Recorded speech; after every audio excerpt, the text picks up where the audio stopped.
Hello, everybody. Thank you so much for coming and joining us for our second Innovative Methods seminar that we are running this semester. If you don't know me already, my name is Gemma Milne. I'm a research fellow at the University of Glasgow. I'm the Interdisciplinary Research Fellow for the Digital Society and Economy theme, which is part of the College of Social Sciences. And part of my role is to find amazing researchers of all stripes who are doing really interesting and different things with research methods and get them together for this seminar series. So that you know, we've got, well, this is the final one, obviously, for this year, this semester, now that we're in December, but we will have another 2 or 3 in the new year, soon to be announced, one of which is going to be focused on using games as a research method, which, Max, I know you already have loads of input on that as well, but we're not having Max talk about that. We're going to have Timothy Peacock, who's from the University of Glasgow, speaking to us about that. And I'm currently also trying to confirm another speaker who I saw speak recently, who did some amazing things around mapping emotions using GIS software. So hopefully that will be one of our other speakers next year as well. So we've got lots of cool things coming up. If you want to be kept informed about that, if you are University of Glasgow, you can join the Digital Society Economy email group. It should have asked you when you signed up to this event whether or not you want to be on it. If you're not University of Glasgow, for GDPR purposes, I'm not allowed to add you to that list. So send me an email if you want to be kept informed, and what I'll do is I'll add you to my own mailing list and I can give you updates about that. So either bust me a note or message me in the comments and I'll keep track as we go. Okay, so today, enough from me, we have got the wonderful Max Haiven, who I'm going to introduce now, who's going to be talking to us about participatory investigations, specifically focusing on his Workers as Futurist project. So Max is a writer and a teacher and Canada Research Chair in the Radical Imagination. His most recent books are Palm Oil, The Grease of Empire, Revenge Capitalism, The Ghosts of Empire, The Demons of Capital, and The Settling of Unpayable Debts, and Art After Money, Money After Art, Creative Strategies Against Financialization. Max is editor of VAGABONDS. They're an absolutely brilliant series of these short radical books that Pluto Press does. I urge you to check them out. I think they're absolutely brilliant. And he teaches at Lakehead University, where he directs their ReImagining Value Action Lab. And Max is also, well, you're not currently in Berlin, but you're based in Berlin. We're ships in the night at the moment. And is doing wonderful work in many of the things that I haven't even mentioned that maybe we'll get to touch on. So Max is going to talk for a little bit and then we're going to go into Q&A. So get your questions ready. We'd like to keep this as conversational as possible once Max has done his thing. And yeah, enough from me. Max, over to you. Thanks so much. Thanks for the invitation. It's really nice to be here with all of you. And I'm looking forward to the conversation. I'm looking forward to introducing you to the project that I'll be speaking about today, which is a kind of big umbrella project called Worker as Futurist. And to give you the spoilers ahead of time, basically what we're doing in this project is recruiting rank and file Amazon workers. So these are mostly people who work in warehouses as delivery drivers, or basically in any other part of Amazon, the corporation's vast global empire. And we have recruited them to study with us how to write speculative fiction. And they are writing short stories, which we will publish in the first batch next year, on the world after Amazon. So it's a lovely participatory project. It's a project that I love to do, and I've learned a lot from the participants in it.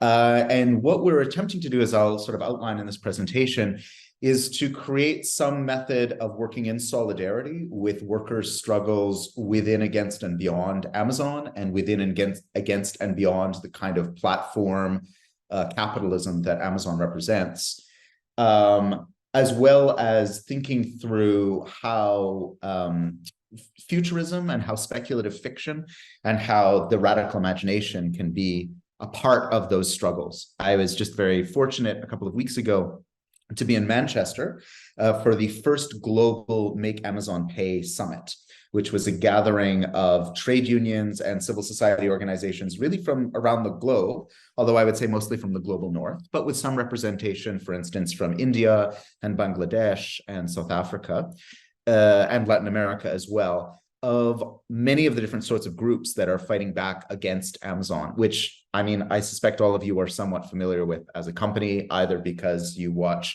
Amazon Prime, or because you purchase goods through Amazon, or for any of the other ways that Amazon interacts with our lives.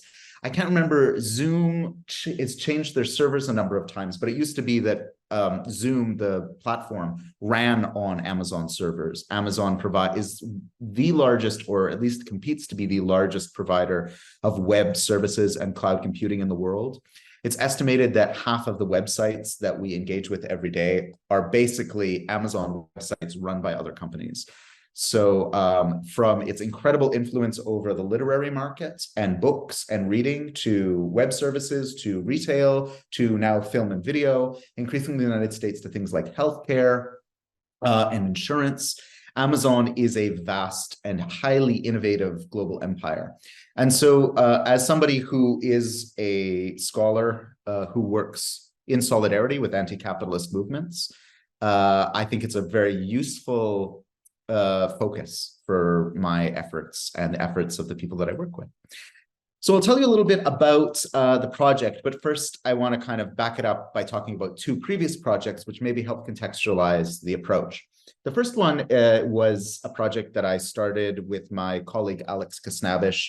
I guess we would have started it originally around 2008, 2009, called the Radical Imagination Project. And this was a social movement participatory ethnography project in the small Canadian city of Halifax. If any of you have ever been to Halifax or spent time there, you could probably confirm that this is a city where radical change is very unlikely. But in the Radical Imagination Project, it's very conservative. It's an old military city. Charles Dickens once visited it and said he'd never be back. He hated it so much. He said that looking at Halifax was like looking at London through the wrong end of a telescope, because it basically was this kind of like hackneyed miniature version. Not much has changed. A certain kind of imperial nostalgia suffuses the place, complete with all of the racist nonsense you would imagine. So we decided that though both of us had done social movement activism and social movement research in our past, my colleague Alex Kasnabish is an expert in Zapatismo and studied the resonances of the Zapatista uprising around the world. We wanted to start doing ethnographic research in a place where social movements were objectively failing. And our research question was really about how do movements sustain the radical imagination amidst perpetual failure, or what we discovered later was a kind of space, or what we called a hiatus between success and failure. And so that project involved long ethnographic interviews with about 24 activists in Halifax, working in a variety of social movements, activists who self-identified as radical. We didn't put too many limits on what that term would mean. So we ended up speaking to feminist organizers, student organizers, anti-racist organizers, indigenous and anti-colonial organizers, lots of anti-capitalist organizers, trade unionists, and more. And basically, we did long, open-ended interviews that included questions like, what would it mean to win? And what do you think are the biggest problems with the activist milieu in Halifax that you don't feel you could talk about with anyone else? And what do you wish you could say to the people you work with in the movements that you don't feel like you can say? And then through a variety of techniques, including sort of bringing things from one interview into other interviews, and also organizing community gatherings, and eventually starting a documentary film series, we were able to supplement, we thought, and we felt, the social movement activity in the city. We developed out of that a theory of the radical imagination, which built on the theorization provided by the Greek-French philosopher Cornelius Castoriadis, who has a very interesting sort of anti-Lacanian weird merger of Marxism and psychoanalysis.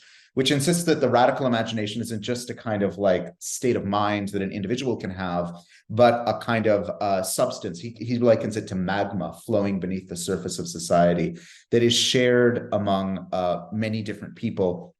And in fact, the radical imagination is the substance out of which subjectivity is formed and also social institutions. And we take the solidifications of the radical imagination as identities or as institutions, as permanent, as unchangeable, as eternal. But in fact, it is a solidification of this magma-like substance. And every once in a while, in circumstances that he analyzes and we analyze, you see these eruptions of the radical imagination from underneath the surface that then sweep away the established institutions and identities, only to be replaced as that magma then solidifies or petrifies and takes on these new, seemingly permanent forms. We use this theoretical apparatus to try and understand what was going on within these movements and how they kept the radical imagination alive, how they tried to create spaces for these eruptions, how these movements tried to dwell, as we said, between success and failure, never entirely failing, never entirely succeeding in their work. And through that, we developed what we called a research strategy of convocation, or calling together, where we tried to envision what would the role of a movement-aligned researcher be, drawing on some of the rhetoric of prefigurative politics from feminist and anarchist politics, and thinking about what a research method we could bring back from the imagined future that we wanted to build. You know, to paraphrase Gandhi, if we want to be the change we want to be in the world, what would it mean to do that as researchers and bring back methods that we could imagine existing in the kind of future society we would want? And so I would be happy to talk more about the Radical Imagination Project, but I say it here more as a bit of a background for some of the things that fed into the Workers Futurist project, which I've been engaging now since 2021. And so I'll come to those in a moment. The other thing I would want to tell you about before launching into talking more about the the Workers Futurist project is a previous project I did that was an art project. In a collaboration with the artist Cassie Thornton. We worked together for a number of years in an art ensemble called the University of the Phoenix. Now, those of you who are familiar with the United States and its academic system might recognize this name. University of the Phoenix should not be mistaken for University of Phoenix, which is one of America's premier for-profit online universities, responsible for plunging tens of thousands, if not hundreds of thousands of American students into huge debt that is leveraged because of the policies of the American government and sort of loan guarantees that are provided to for-profit colleges. I would say it's a very corrupt and corrupting institution. The University of Phoenix has been targeted by many groups, including the Debt Collective, which is sort of the United States' premier anti-debt or activist group, for the ways that it especially targets racialized and minority students for an education which does not measure up to the claims of its sellers, and which again plunges students into vast amounts of debt. Thornton and I were both anti-debt activists, and when we came together in this art ensemble, we started working on questions of debt and death, which not just because the two words even stem from the same root and sound very similar, but also because we were very interested in what happens when debtors, people who owe debts, die, and death as really one of the only ways to escape many of the forms of debt which haunt our society today. We were commissioned in 2019 by the Berliner Gazette magazine and curatorial collective to create a work, participatory work with ghost workers.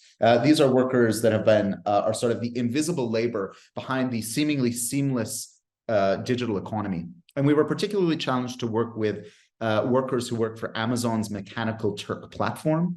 Those of you not familiar with the Mechanical Turk platform, yes, it is a reference to the same Mechanical Turk who makes an appearance in Benjamin's Theses on the Philosophy of History. This was a chess-playing automaton that was toured around Europe in the late 18th century as a kind of spectacle. In Benjamin, of course, the Mechanical Turk is a is a metaphor for the power that historical materialism could have if only it were to deal with religion seriously.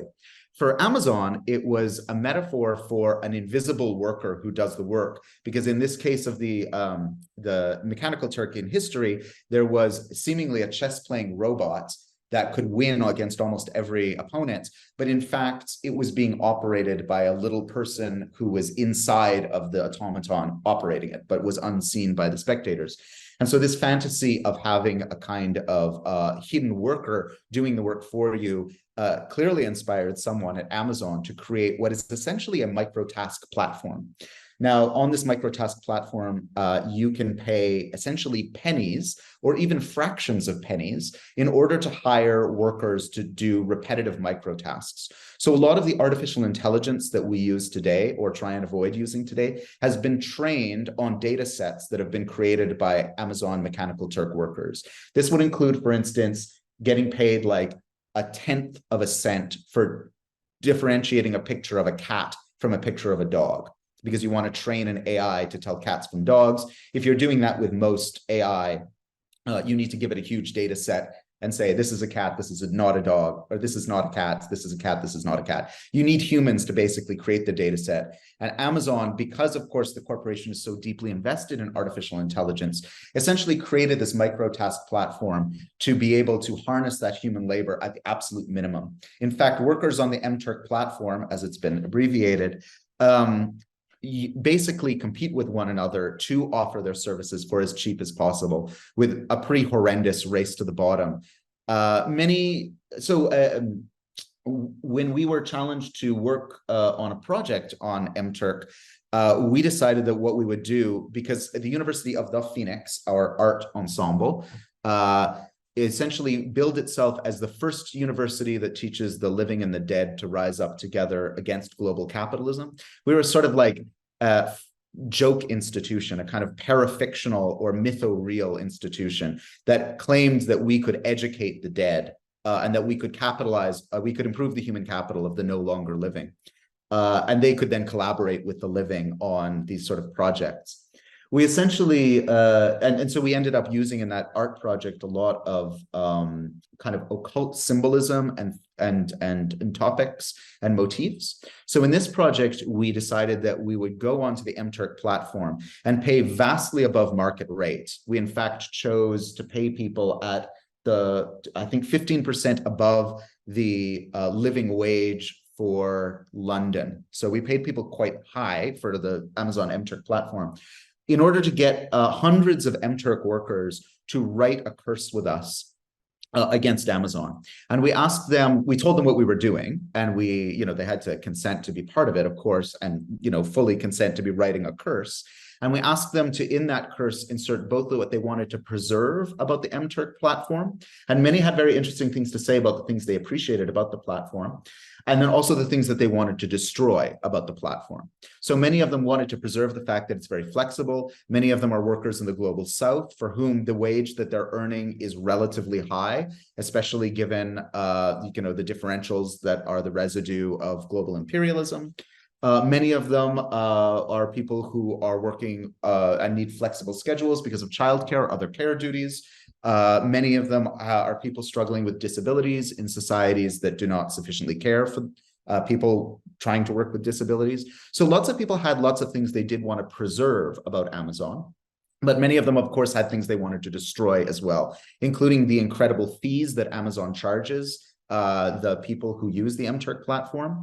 And also the kind of unfair rating systems that are used to discipline workers. And of course, most of the workers were extremely hostile towards Jeff Bezos, the CEO of Amazon, whom they felt was a parasite. Correctly, I think. And generally the Amazon Corporation, which increasingly had started to encourage MTurk workers to accept payment in Amazon gift cards rather than in cash, to create a kind of full company store scenario. We wrote this curse with the workers who wished to do so. We then combined the curse using some of the AI technologies that Amazon itself had used, which are now familiar to us from ChatGPT, for instance, and generative AI. And through that, we were able to create a curse text, which then we paid the workers again to basically insert in fragmentary form in Amazon's servers. So basically, the curse then became distributed throughout Amazon's massive data centers in tiny, tiny fragments here and there, a tiny fragment of it in a user review of an item they bought on Amazon, another tiny bit of it in the kind of preamble to some text that is a program that runs something on the Prime platform. And here we were working with Walter Benjamin's idea of fragmentation and constellation, and dreaming of what it would mean that really now the only entity on Earth that could reconstruct the curse would be Amazon's own very powerful artificial intelligences that could probably begin to sense some continuity between these fragments. And in the mytho-real aspect of this project, we sort of promised that when the AI finally did reconstruct the fragments of the curse, at that moment would be Amazon's downfall. That this curse would then activate itself and bring down the corporation while preserving all of those things that the workers wish to preserve. That piece was exhibited, unfortunately, in 2020 in a room that nobody ever visited because it was a pandemic, in the form of the curse handwritten in a book and on an analog vinyl record. But through working on that project with the University of the Phoenix, I became very interested in Amazon and what it would mean to do a sort of creative activism and creative interventionist scholarship with Amazon folks. And we created later that year in 2020 a kind of online think tank of scholars, activists, and artists who are all working on the topic of Amazon, which have become more and more prevalent, especially during the pandemic, when many people came to rely on Amazon for most of their retail needs. And Amazon's profits soared astronomically, especially as a provider of personal protective equipment, but also web services, Zoom, for instance, the back end of Zoom at that time, and of course, all of the other commodities that people buy. And in those meetings of this sort of little think tank that we created, I began to propose the idea that Amazon really is not just a corporation interested in making profit by selling things and services. It's also a corporation that, as my research revealed more and more, is deeply invested in the future and deeply invested in writing.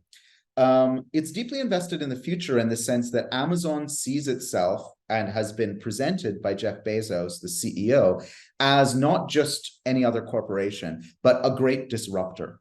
Famously, when they were defending themselves against the rallying of the legacy bookstore industry and publishing industry, which Amazon really worked to crush in its first 10 years of operations, Jeff Bezos, the CEO, famously said, Amazon isn't happening to the book industry. The future is happening to the book industry, presenting the needs and desires and profit motive of Amazon as simply something that was sort of emerging sui generis from, history itself. Again, Benjamin's angel of history, perhaps, and being thrown and, having no choice except to leave everything in ruins as it pushed forward the future to which it had its back. This not only has been sort of a key in Amazon's rather cynical justification of its capacity to destroy whole industries and bring whole supplier bases to heel and to mercilessly oppress its workers and to avoid any meaningful regulation in almost any jurisdiction, and indeed to avoid paying taxes in almost any jurisdiction. It's also been a major part of the way that the firm was able to grow through something I'm trying to think about as corporate storytelling. Amazon is a merger, essentially. It's a site of merger between capitalism's finance sector and its tech sector. And I'm very interested in how these sectors learn to work together in various ways. The story about venture capitalists and how venture capitalists are able to fund the massive and very quick growth of certain firms in Silicon Valley is fairly well known. I think what's more interesting is the way that someone like Jeff Bezos has been able to cultivate a narrative of Amazon through his annual letter to shareholders that has basically allowed him to get Wall Street and the firms and funds that Wall Street represents to essentially inject that company with so much cash that it hardly knows how to expand quickly enough. There's anecdotal evidence and also lots of evidence to suggest that the firm is actually perplexed by how it can meet the demand that grows so steadily in front of it. There's evidence that they're building warehouses that are shut within 6 to 12 months because they're already outdated as the company advances in robotics and logistics, as it develops new methods of human resource management. So essentially, you have a firm that is able to grow and expand through a certain kind of narrative, a narrative that both operates internally within the firm and continues to keep especially people at the top of the corporate hierarchy very motivated because they believe they're creating a bold new future based on customer service and these sort of principles of Amazon. If you go to almost any Amazon warehouse or corporate office, you will see the company's slogan, work hard, have fun, and make history. The third of those three pieces of the slogan, of course, is what they're telling the top people in the corporation and the investors. The first part, work hard, is what they're telling the workers. The workers are not having fun or making history. Maybe the corporate executives are having some fun and making history. And this is the sort of ethos of the firm that is reproduced and reiterated through the kind of corporate storytelling I'm thinking about. But this corporate storytelling has also enabled the firm to gain a huge amount of financing. And for us, the Worker as Futurist project, what's super interesting about this is a lot of that corporate storytelling that Amazon does is based on tropes from mid-century and late 20th century science fiction. Now, Jeff Bezos is admittedly a massive science fiction nerd. He has a huge science fiction collection. It's reputably reported that he reads almost like a huge swath of new science fiction that comes out. He grew up watching Star Trek, the original series, and became especially obsessed with Star Trek: The Next Generation. Those of you who have seen him walking around either on the deck of his mega yacht or going up into space on his private space program, Blue Origin, will note the not so coincidental similarity in his bald-headed appearance with that of Patrick Stewart playing Jean-Luc Picard in Star Trek: The Next Generation. It's not accidental by any stretch of the imagination. So Bezos has, throughout the whole history of Amazon, essentially mobilized science fiction tropes in order to activate and extend and embellish the successes and fortunes of Amazon. And now he, like many of the from Seattle to Silicon Valley tech billionaires, is extremely invested in painting himself as a science fiction hero, boldly taking humanity where it has never gone before through the magic of corporate profits and, being plowed into his private space program.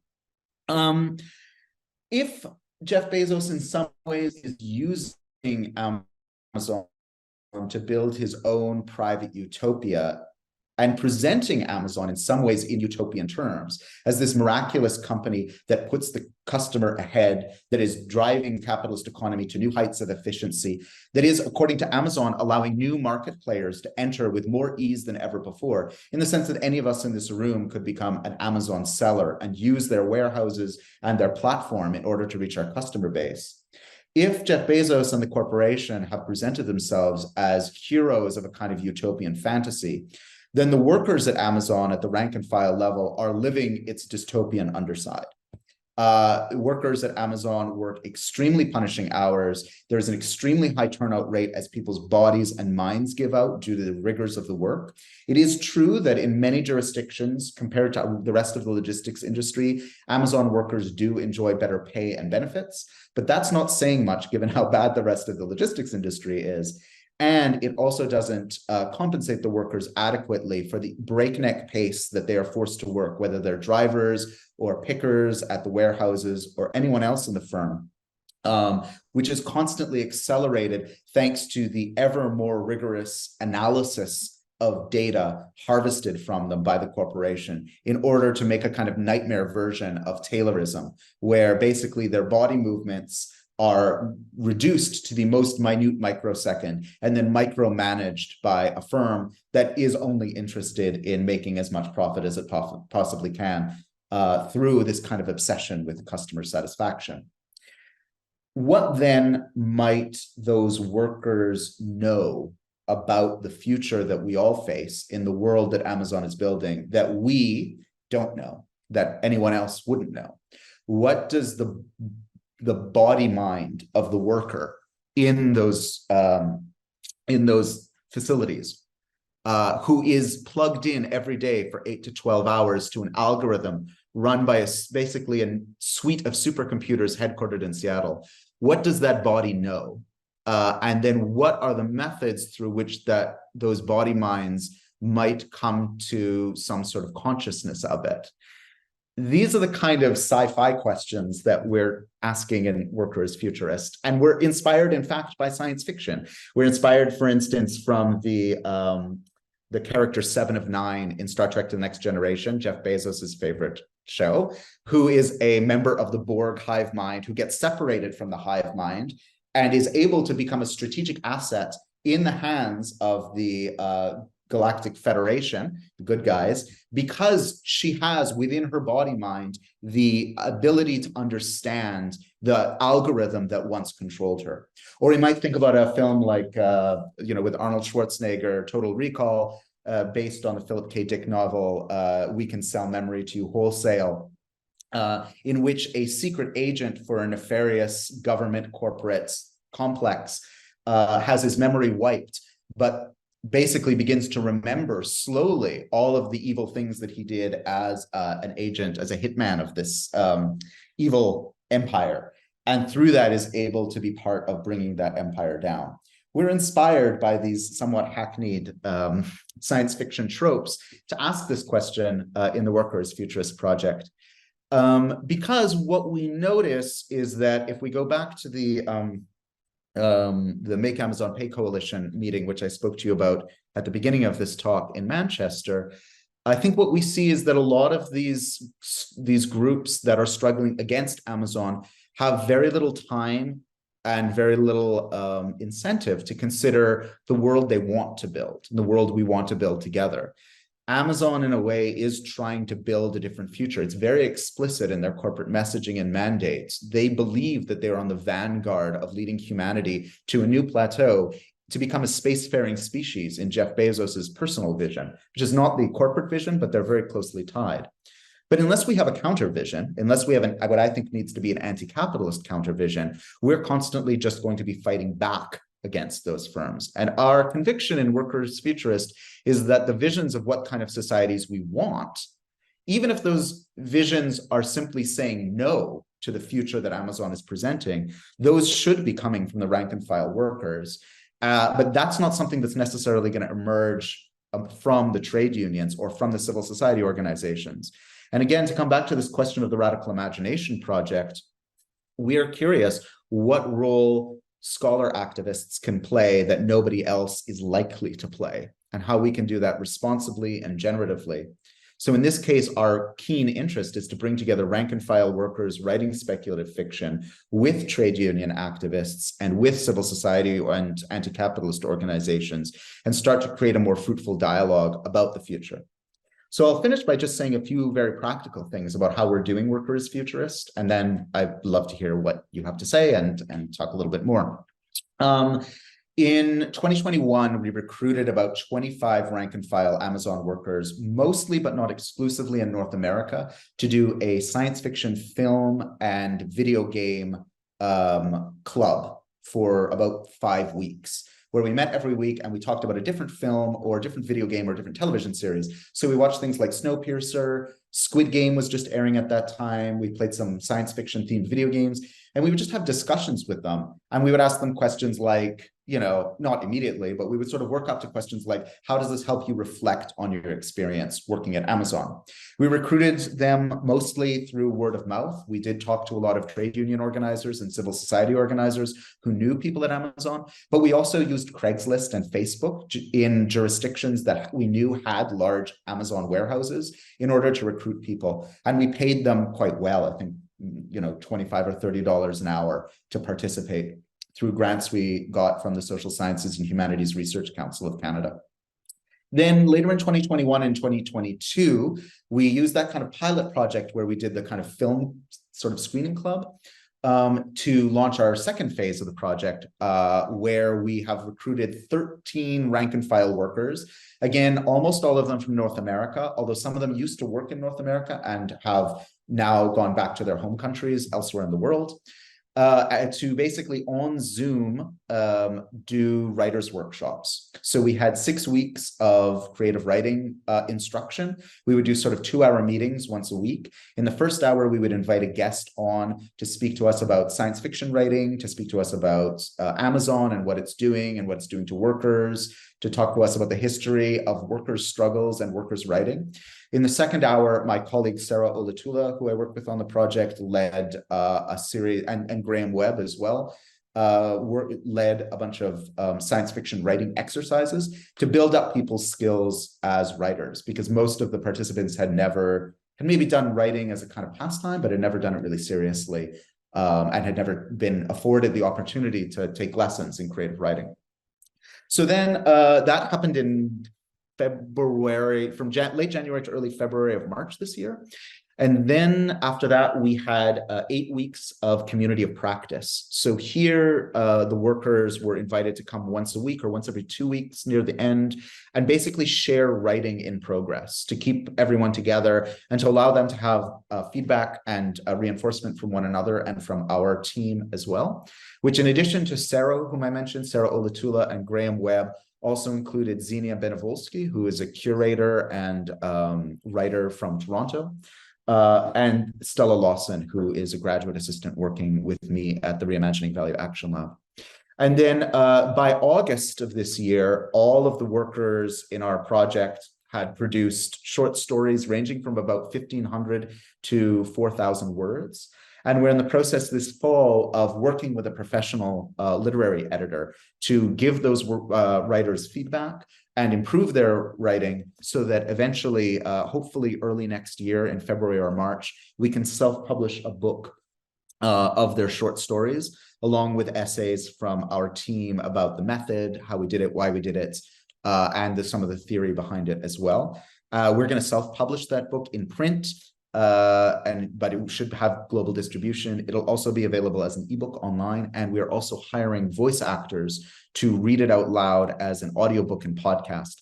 Because one of the things we learned from the workers is that they actually, especially drivers and warehouse workers, have a lot of time to listen to things, and they really appreciate listening to such things on the job. So we're trying to produce this material in a format that's sort of germane to their daily lives.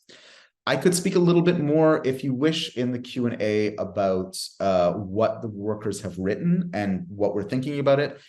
I'll give in broad strokes to conclude just the hint that most of it's very dystopian. A lot of it is quite conventional in the sense that these are mostly people whose encounters with speculative fiction comes from Hollywood.